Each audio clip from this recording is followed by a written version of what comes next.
Welcome back to another World Music Foundation interview where we open minds through music. Today's an exciting one, folks. We have with us Purbayan Chatterjee, a legendary Indian sitar virtuoso, composer, improviser, and band leader.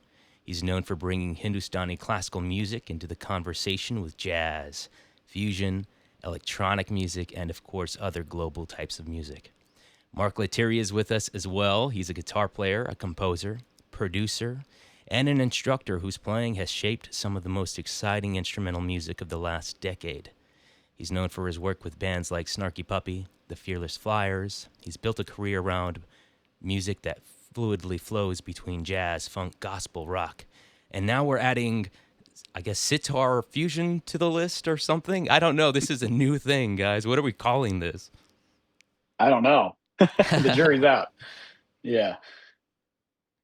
This is, again, I super think I think exciting. it's probably its own genre in a manner of speaking. I would say There so. you go. I would say so. Yeah. There's definitely a lot of elements that are atypical, especially for sitar music, right? The electronics and, of course, the funk and instrumental fusion that Mark is bringing to the table here. So we're all really excited to hear it. We've heard the two singles, "Soar" and "9,000 Miles," and of course, "Feathered Creatures" is set to release June 5th. Now, "Feathered Creatures," interesting name. I see how it relates to "Soar." I see how it relates to 9,000 Miles, but I'm curious to see what the idea is behind the album.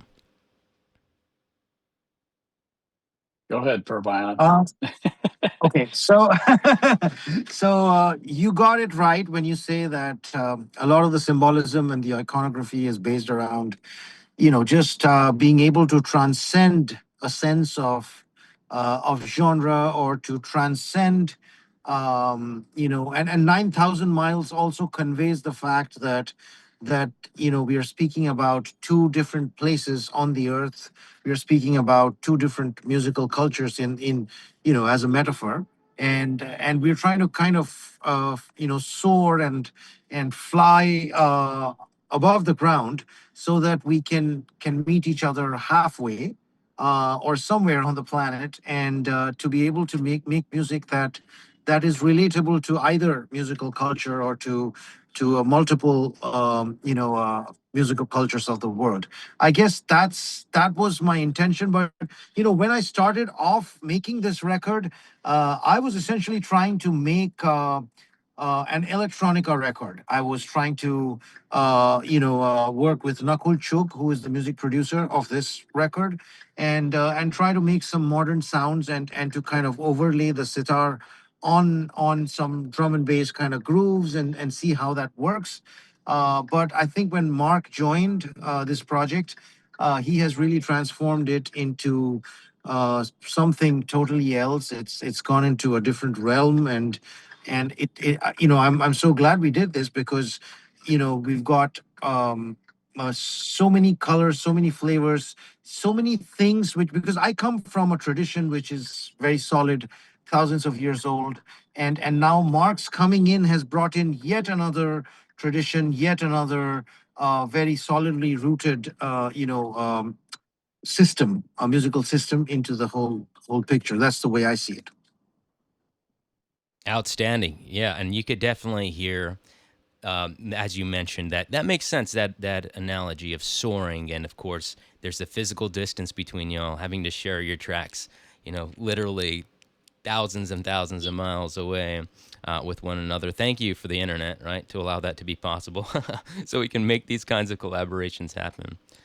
But also these fresh new ideas that the way I was interpreting it as well was kind of an elevation. And I know you mentioned this as well in a past interview. It's not just a fusion, but it's an elevation of building on top of different fusions we've seen in the past, right? So not just having an evolution per se where things are changing, but you're building on top of these building blocks and creating something new out of that while still paying respect to the past. So especially in regards to the sitar. So that is fantastic to hear. Mark, what about you? What are your thoughts about going into this album? How did you approach it? Well, the initial kind of invitation was just to participate as a session player, just to kind of add guitar to what Purbayan and Not Cool had already constructed. So that's where we started, and I sent my parts back to Purbayan and Nakul, and um, they really liked what I did. But then I think another email came across and said, like, well, actually, this song probably needs some other parts. It might need a bridge or some other kind of transition or something like that. And so instead of just sending the tracks back and forth, we started sending the actual Logic DAW sessions back and forth. And so Purbayan would send me the session of the song that him and Nakul had worked up, and then I would go in and actually cut and paste and change sections around and add in sections and sort of build it out beyond what they had given me. And so that's where the kind of the real collaboration started to take shape. And in that regard, I was sort of writing in the context of what they had given me, but also with the intent to kind of take it in a new direction, not too far in one direction to where the initial idea was sort of left aside or something. But it was kind of a cool challenge to bring in something new to someone else's idea and respect it, but also kind of move it along. And so that's how the songs really kind of took shape. Was once we started sending those sessions back and forth and really getting in and kind of rearranging and composing in that way. So yeah, I stopped being a session player and started being a collaborator at that point. Awesome. Yeah, and again, Yeah, the fact that we're able to do that these days, sending I know. entire sessions is ridiculous. I think it's Exactly. fantastic, and hopefully it leads to more of these types of collaborations. There's all kinds of artists who are starting to feature more and more cultural music. So the second I heard, actually, it's funny. I was listening to this track before I was even put onto the fact that we were going to be having this interview. And again, instantly, this is exactly what the World Music Foundation is about. These collaborations between cultures and really just kind of rephrasing things in an accessible way for new people to be exposed to this kind of music. And it makes me excited for people to hear a sitar, maybe for the first time, right? And then think, I need to hear more of this, especially with the way that Purbayan has been playing. He's shredding, right? And Mark, I think you could speak for that as well. This man has massive talent, and I think a lot of Totally. guitar players are going to be blown away by what's possible on this instrument. So, kind of out of curiosity here as well, how did this unlikely melding of genres come to be? How did you all meet each other? Well, you said it about Purbayan playing really great and guitar players taking notice, and that was actually kind of what happened because um, we have a mutual friend in Michael League, who's the bass player and band leader of Snarky Puppy, and Michael had played on Purbayan's first record or record prior to this one. So they had a friendship, and Snarky Puppy had some shows in India, and so Michael had invited Purbayan to come out and sit in on a couple songs when we played in Mumbai, and so that's where Purbayan and I first met. And I just remember hearing him play, being like, "Oh my gosh!" Like I had never heard a sitar played with such like aggressiveness and fire. Like I had heard sitar before and thought it was a cool instrument, but I was like, wow, this guy's playing like he's playing an electric guitar, because he had it's like kind of a distorted tone, and it was this whole thing. And so that's where I was like, well, I got to meet him. And so we ended up hanging out in the green room afterwards, and he was kind of trying to showing me some stuff, which of course I can't play. Uh, but that's how we met. Was at that gig. Well, And Purbayan. I would like to add here that I think every collaboration, every true collaboration has kind of a little bit of destiny attached to it. And whatever Mark said was totally mutual for me. I was blown away by his, because he was playing on Lingus, the song that I played first. he was playing some really wonderful kind of grooves and stuff, and there was an instant for two people to work together. There has to be an instant mutual admiration, and there was not only that, but there was also an instant friendship that developed. So Mark is very kind when he says that, but his feeling is totally mutual. And after that, I've seen him play with the Fearless Flyers and Corey Wong in Boston, and I was like, man, this guy can really play. And this guy, and we were already working on the record at that point, but hearing him with all these other great bands gave me so many ideas about what he could add. And I already imagined it in my head. But I have to say, for the record, that not one time in the making of this record did I have to tell Mark that, oh, this is what I want. I mean, he was already bringing the stuff which I loved.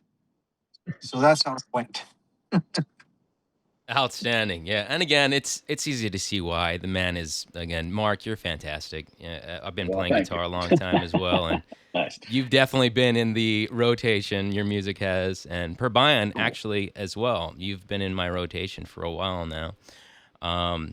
So the goal is, of course, to get more people to have these bubbles intersect, right? I would love for guitar players to constantly be listening to sarod players and sitar players and maybe even vina players and kora players from Africa, and all these, the eru from China. The goal would be to have guitar players just as passionate about listening to these other kinds of musics. And everybody for that fact. But I think it's a little easier for guitar players to get into that because we see how talented people are and we have a bit of an understanding of what it takes to perform at that level. And so this kind of music, especially, I think, is a gateway, right? Straight into it.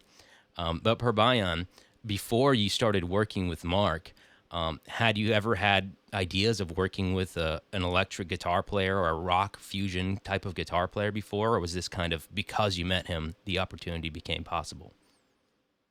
It wasn't really. Sorry, I'm just getting out of the vehicle, but Sorry. I'll continue talking. It wasn't really instrument specific. It was more like music or genre specific. I have been fascinated by the world of jazz, Western harmony in general. I had the good fortune of hanging out with Pat Metheny many years ago Wow. when he was his orchestrion project was in development. So there has been many a time when I wanted to do this with several people, and in my previous records, I've had people on as guest artists, but there was never a time when I felt so comfortable and so um, convinced that I could make this project, with an equal collaborator, somebody who could bring so many ideas, and somebody who almost knew what was going on in my mind. I don't know. I mean, I don't know if Mark did or didn't, but I think what he brought to the songs, there wasn't, as I said, there wasn't a time when I said, "Hey, man, I don't think this really works. Could you give this another go?" There wasn't a time on this album, and I was just being honest. I wasn't doing him lip service. If I felt that something needed to change, I would have told him. But that's just how it worked. And an interesting tidbit is that me and Mark played at the guitar festival in Rhode Island, and there's a photo of him. And when I came back, I was like, man, this guy looks like a young John McLaughlin. So yeah, Hilarious. so there was that epiphany in my mind too. There you go. That is awesome. Yeah. Again, it's just great to hear about this genesis between you two, and then of course it's blossomed into this album that's about to come out here on June 5th. And I'm really curious about. I saw that you did some performances of songs from this album earlier this year. Is there anything that we could expect in the future to see this live? Yeah, well, if you're listening in Calcutta, in India, we'll be there at the end of August. Um, but if you're stateside, we have some shows in California in 2027. So that's kind of when we're looking to do more, just because at this point, everyone's 2026 is already pretty slam packed with other stuff. So but it's good because then the album comes out, people could get to hang with it for a while, and then we'll start playing some shows when we can. So yeah, Yeah, hopefully there'll be more yeah, to do. yeah. And we every show we already did one at the Nita Mukesh Ambani Cultural Center in Mumbai. There's this really amazing theater called the Grand Theater, and we could play some songs from the record. But I think when we did this recent residency in Montgomery University in DC, that's when we kind of began to figure out how we can do this live. Yeah. Yeah. And what's that looking like so far? Are we talking about snarky style with 1,000 people on stage, and are we talking about tracks I or don't think how? so. Yeah. Well, not yet. For now, I think it's going to be a quartet. Okay. Drums, guitar, sitar, and keyboards, and then we probably will have a laptop with some of the production elements and things. Naturally. We Exactly. did the last gigs we did at this in DC were as a trio, so we didn't have a keyboard player, but I think that's kind of the next element, just because a lot of what Nakul played on the keyboards, it's cool to have that in the track, but it's also cool to have someone reinterpret that stuff live. The bass parts, I think, could still kind of live in the track world for now. Um, but Yeah. eventually maybe we'll end up with a larger ensemble. But kind of the idea is that with that residency that we did was to try to figure out kind of the most minimal amount of stuff we could get away with and still have it uh, feel cohesive and fill up a room full of sound. Because touring is expensive. Oh yeah. And we have Also, we have a also, be, four. also because it's a new band. I think we're looking to kind of start with 4 or 5 people, and then I don't know. Hopefully, one day we'll have a snarky puppy sized band. But we did have a pretty big band for the show in Mumbai, though, and we're going to have That's a big true. band Yeah, in Kolkata. that's true. That was a big group. Oh, Yeah, that awesome. was a big band. What's the lineup Yeah. looking like for Calcutta? Yeah, what is it? I don't even know. It's the same lineup, pretty much the same lineup as Mumbai. Oh, okay, cool. The drummer is a different drummer. It's a guy called Shikhar who is incidentally shares lineage with Ustad Zakir Hussain. He's Cool. Zakir Hussein's brother's son. So Okay. he is yeah, he's an amazing drummer. And but other than that, it's going to be the same lineup as Mumbai. So we've got drums, bass, we've got tabla, we got keys, we've got of course we got Mark and myself, and we've got Varija on vocals. Oh, great. Yeah. Oh, on All right. vocals. Fun. Is that a hint that we might have some vocal tracks on the album, or? No. Okay. There is one there's one or two songs that have vocalizations, but there's no lyrics really or anything. But Yeah. Vari Joshri Vengopal is an incredible solo artist, so she'll probably add whatever she wants, and then we'll probably play one or two of her songs or more. For Yeah. sure. So Yeah. Yeah. yeah. That's just for these shows. See, I think the um, thing about India is that people generally tend to relate better to a vocal element. But I think when we play, especially in the US, if my understanding is correct, there's a lot of listeners who are. And Mark certainly has a lot of fans out there who are, guitar fans, and there's a whole community of, instrumental music fans. So yeah, I agree with Mark. We don't feel the need to really have like, very obvious vocal elements in the album. Mhm. There you go. Yeah, and it's funny you say that because also, naturally, whenever I think about what you're playing, I think about ragas and these beautiful pieces that tend to be a lot of times instrumental as well, if I'm not mistaken. So it's interesting to hear you say that, and I would love to hear a little bit more about that as well.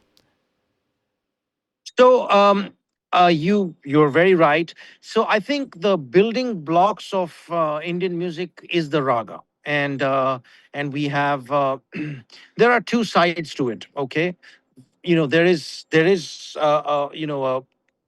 very influential and powerful instruments like the sitar and the sarod, and the sarangi, which have made themselves into solo instruments in their own right.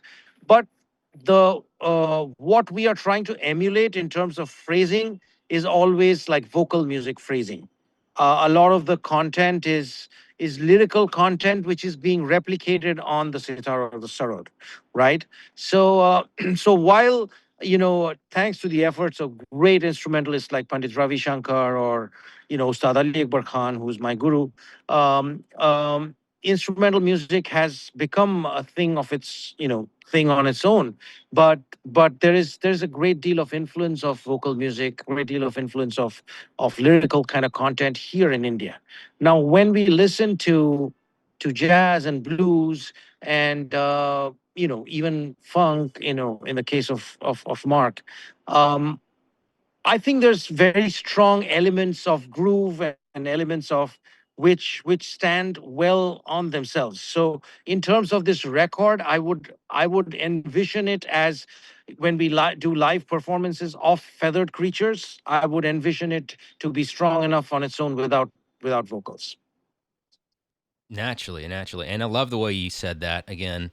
And Mark, I would like you to weigh in on this as well, but again, as a musician, guitar player, that's usually kind of the direction we want to go as well, right? Emulating the human voice, making something sound singable, right? And I feel like that we all just connect to that innately. I mean, the human voice is the first thing most of us ever Sure. hear when we're born, and we Right. continue to hear it through our entire lives, no matter where you're from. And which is also one reason why when you hear somebody sing in a different language, it could still give you goosebumps. Right. Because we might not understand what they're saying, but we could understand what they're trying to say through that emotion, right? Mhm. So, Mark, how do you feel about that in terms of using your instrument to replicate the voice? Well, I've never been a singer really, and I've never been much of a lyric writer. So it always just felt natural for me just to play music, play guitar, play melodies, and I think a good melody is a good melody. It doesn't matter what's being, what the object is that you're using to deliver it. I think as listeners, oftentimes we connect to that melody before we really pay attention to the words. I mean, how many famous songs have we heard where people have been singing the wrong lyrics? Oh yeah, Yeah, misinterpreted lyrics, right? Um, but that melody is kind of what sticks in your head, that or even that groove or that bass line or that chord progression or something. So there's so many elements in music that you can use to reach somebody and to connect with someone that I don't necessarily feel like you have to have words.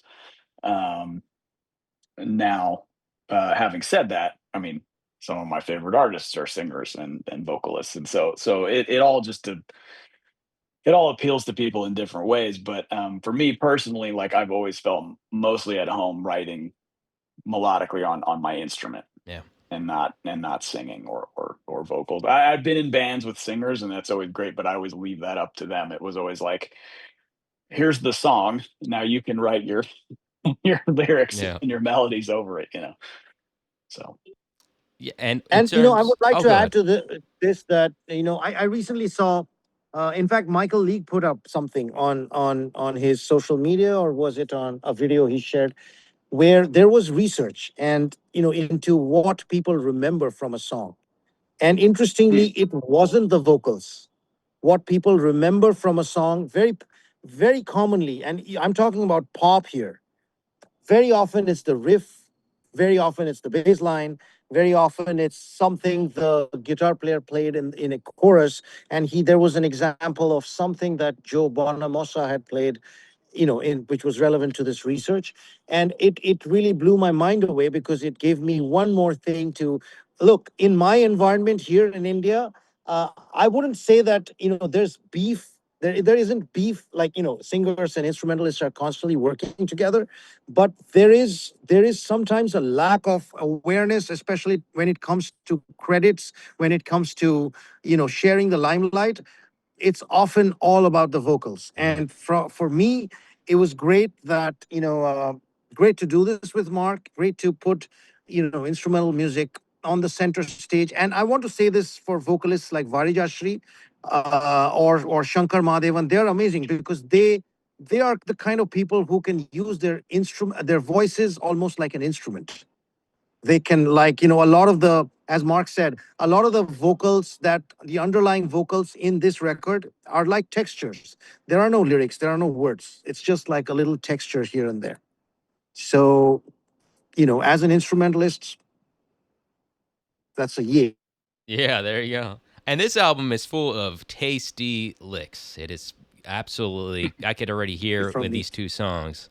It is absolutely going to be Yeah. stacked with these amazing, licks and memorable melody lines. Right, 9,000 Miles is stuck in my head perpetually at this point. I've listened to it just over and over and over. It is such a great opening. That melody is fantastic, and I'm sure we're going to get way more of that. But in terms of, again, this is a pretty unique project. How do the guitar and the sitar play together? I mean, the tuning systems are pretty different.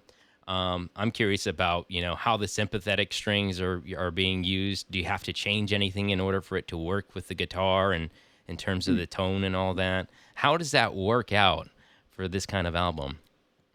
I think we just kind of approached it how we would play our stuff anyway. I think the only time where that actually came up was I brought in a song for the record called Bridges because we needed something that was a little down tempo, for example. And I think I might have asked Purbayan, I said, "Hey, it's in the key of D major. Does this work for you?" Yeah. Just because, I want to make sure that, you know, tuning wise and fretting wise and all that, it's physically possible for him to feel comfortable in certain keys. Uh, Same way, with the guitar, it's kind of like, you can kind of play all over the place and you have your effects and all these things. So it's a little bit more malleable in terms of fitting into arrangements, maybe sometimes than the sitar is, because I guess, and Purvine, you could speak to this probably better than me, but there are certain keys that the sitar lends itself better to, right? Yeah. Especially if you're going to So be soloing or something like that. So that indeed. conversation happened maybe once, I Yeah. think. Yeah. Mark, you're right when you say so. Look, D. Incidentally, Mark brought in a song in D major, and incidentally, D major is like the golden key Oh, for us There on you the go. sitar. I lucked Yeah, out. D major. It's a good key on Yeah. guitar too. So Yeah.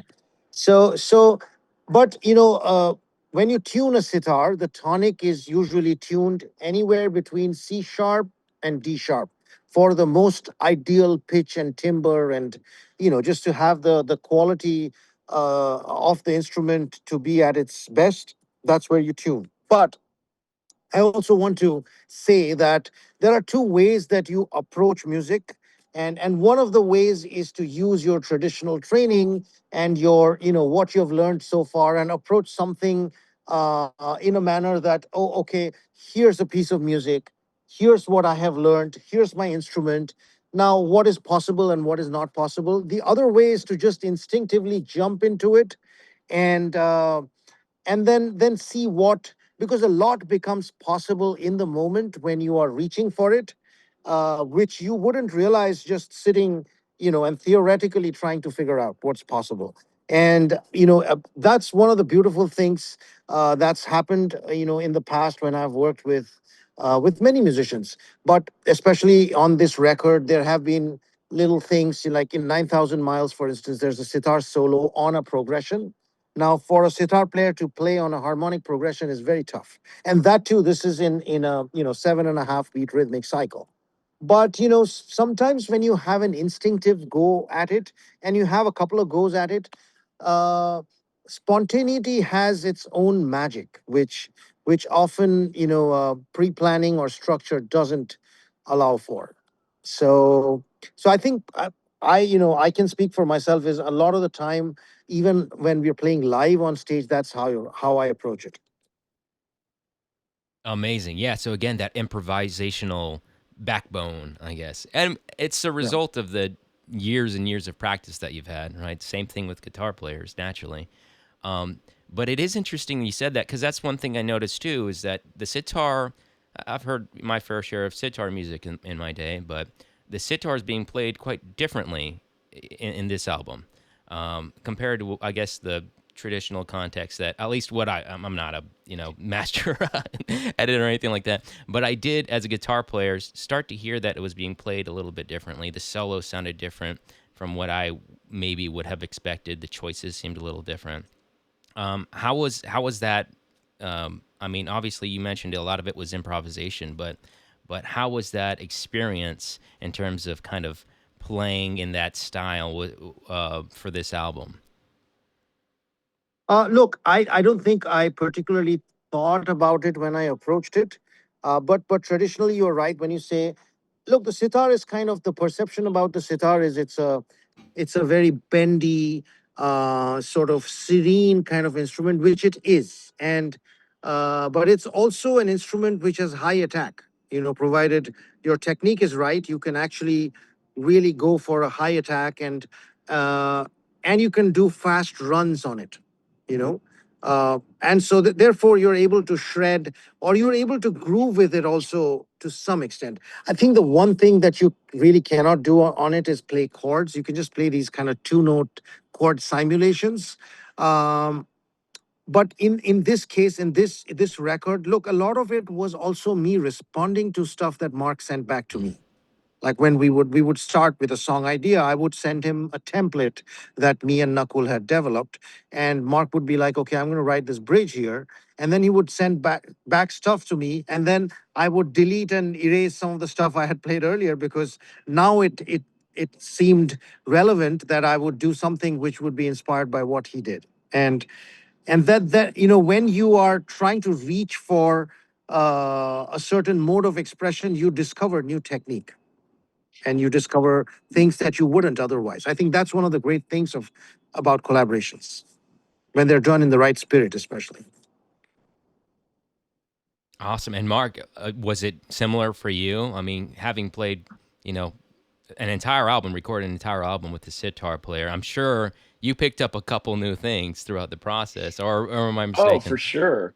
Yeah, I mean, I definitely learned some cool new chord progressions that they had brought in, and it definitely was challenging on the rhythmic side of things. I think that was probably the biggest um, hurdle for me to overcome in some of the spots because, yeah, there were some odd time signatures, some 11s and 15s and things, and most of what I do, like the craziest I'll usually get is maybe 5/4 or 7/8 or something like that.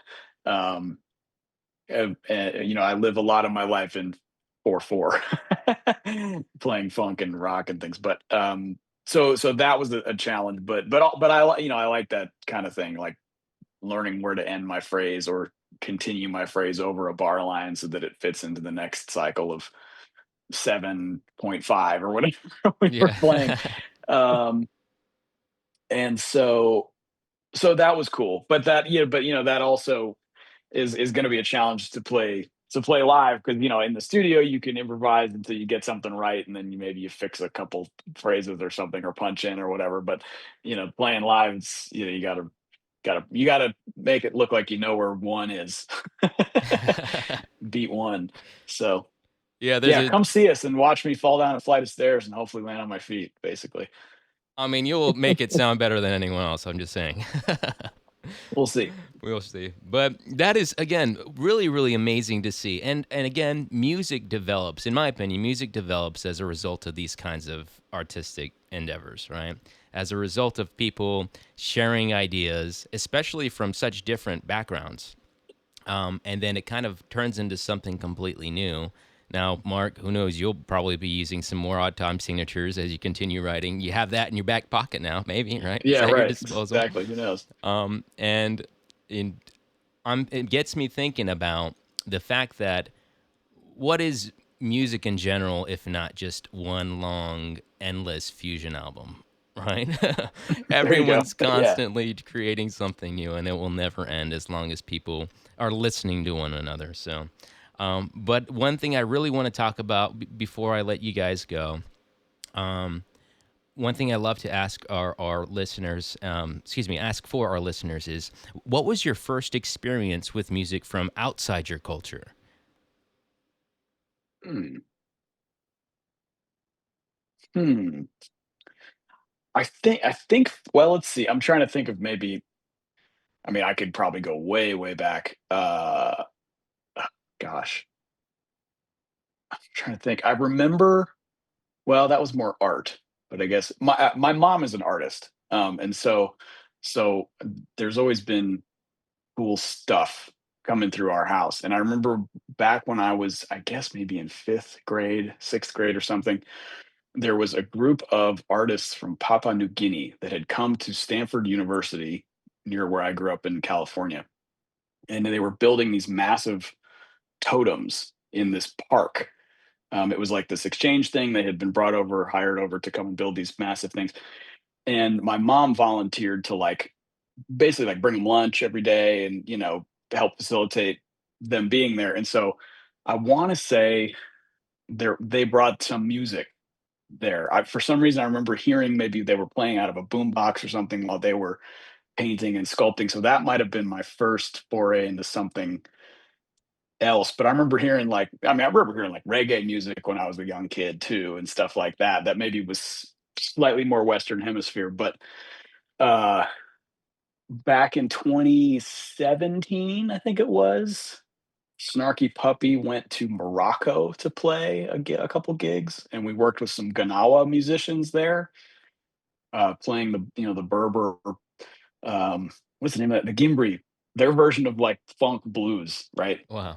That was mind blowing to me, to get to be a part of that. So that was probably the first like real cohesive thing that I recall doing that was different. But being in Snarky Puppy, there's been a lot of different music from different cultures brought into there. I mean, there was guys from Sweden that came in and played with us once and did like this Swedish folk music with us, and um, there's been a hodgepodge. So I've always kind of teetered on the edge of like, you know, rock funk guy trying to figure out how to work in all these other forays. So when Purbayan brought this to me, I was like, well, another day at the office. I'll There you go. figure this out.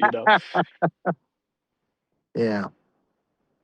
Well, I was brought up with in my school days in Kolkata with the usual Pink Floyd and Mark Knopfler and Dire Straits, and so a lot of rock.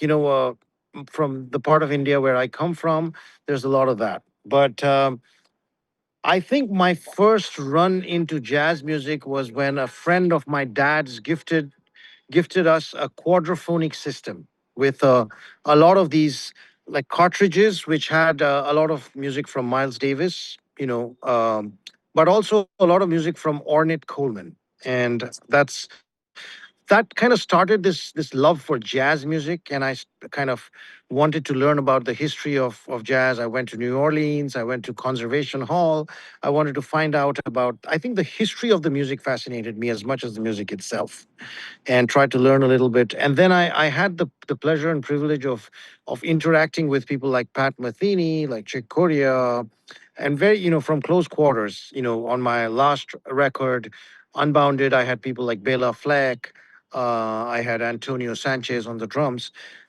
And I guess, you know, I realize now that a lot of the things that you do or a lot of the records that you make are a process of getting you ready, to find your own musical voice.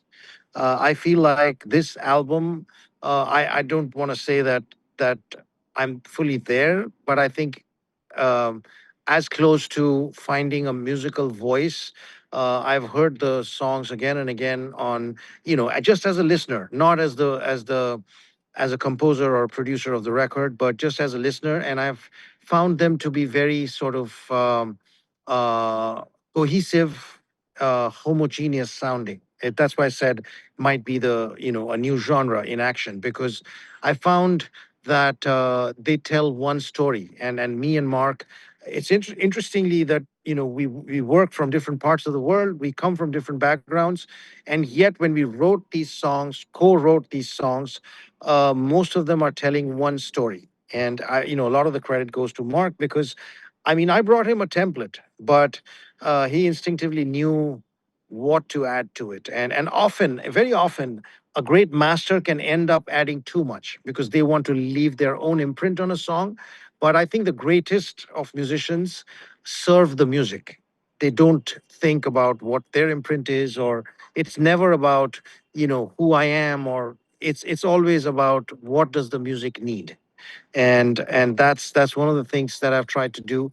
And when I look back on my associations, my Shakti was a big influence on us. John McLaughlin and Zakir Hussain coming together and making that magic left a great deal of him. And Pandit Ravi Shankar, his collaborations with Yudi Menwin, with the Beatles, with George Harrison. All of this has sort of a lasting impact, and I would like to think that maybe this is a big part of who I am as an artist. Amazingly said. And the last thing I want to kind of leave us off here with today is this is from my own curiosity, thinking about musicians and their journeys. There's a guitar player from Fort Worth, Texas. We have a sitar player from Kolkata. And I'm just wondering, these two people probably didn't come to music in the same way. I'm guessing you guys had some pretty different backgrounds when you picked up the instrument, how you learned the instrument, to getting to where, like you said right now, you're finding your voice on the instrument. Just before we wrap things up, I would just love to hear about your journeys, just to, briefly, to hear about how those two are similar and differ. Uh, well, I started when I was a kid. It's probably 11. Took guitar lessons from a friend's mom. My dad plays a little bit of guitar as a hobby, so I started on his guitar. Um, and that was it. You know, it was like this was the mid '90s, where every suburban kid in America was wanting to join a garage band. You know, which I think is unfortunately kind of a lost art. I don't know if kids do that anymore. Maybe they do. I don't know, but that was it. You know, I got became in love with the instrument, but I was also just listening to music on my own and uh, turning up the radio and discovering rock and roll. And thankfully, I had great parents who had cool musical tastes. So I grew up hearing great rock and roll and Motown and soul and R&B and all that kind of stuff. And so it was already in the house, and it was a big part of my diet. But I started meeting some friends that were playing guitar. We started forming a band, and that's how it all just kind of blossomed into this big passion of mine. And then fast forward to I'm at 21 or 20 and thinking, well, I don't know if I want a quote unquote real job. So let me see if I can make a living as a guitar player. And that's how it started, you know. Yeah, so for me, it's interesting because I was brought up in a very, very traditional Indian music environment. My dad, my training in vocal music started when I was 3 years old, and then on to learning the sitar when I was 5. But there was a lot of travel always. First with my dad, for his concert tours, and then I was touring. I started touring inside the country, inside India, when I was 12, and outside the country when I was 16. And then I went to learn from Ustad Ali Akbar Khan in the Bay Area in California, in San Rafael, California. And I think as a result of these travels, I always bumped into people from other musical cultures. I made friends with them. And being a curious kind of an individual, I wanted to learn. I think in order to learn more about them, I had to learn more about their culture.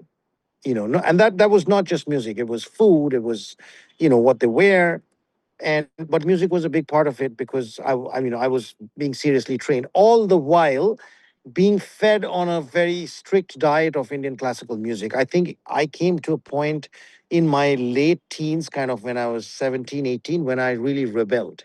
And I started telling myself that, hang on, I need a heavier diet of music from other parts of the world. I need to listen to more, I need to learn more. And I need to start to interpret and incorporate more of the stuff that I hear on my playing just to stay relevant as a musician in this rapidly shrinking world. These were also the times when the internet boomed, and people were uh, you know traveling more than ever, and constantly. India as a country also kind of opened up to a point where now every big band, every big pop band or whatever is in India. I mean, Snarky Puppy was on this big India tour when I got a chance to sit in. So I think that rebellion kind of led me to want to break down some of the walls, to kind of want to get out of the box and create stuff, and that's when I started hearing a lot of, more rock and roll, a lot of jazz, a lot of pop also. After I got married to Gayatri, my wife, she had a much better understanding of contemporary pop. And so I got into that. A lot of progressive metal also. I became a fan of Dream Theater until Jordan became a good friend of mine, Jordan Rudess, because he played on my last record.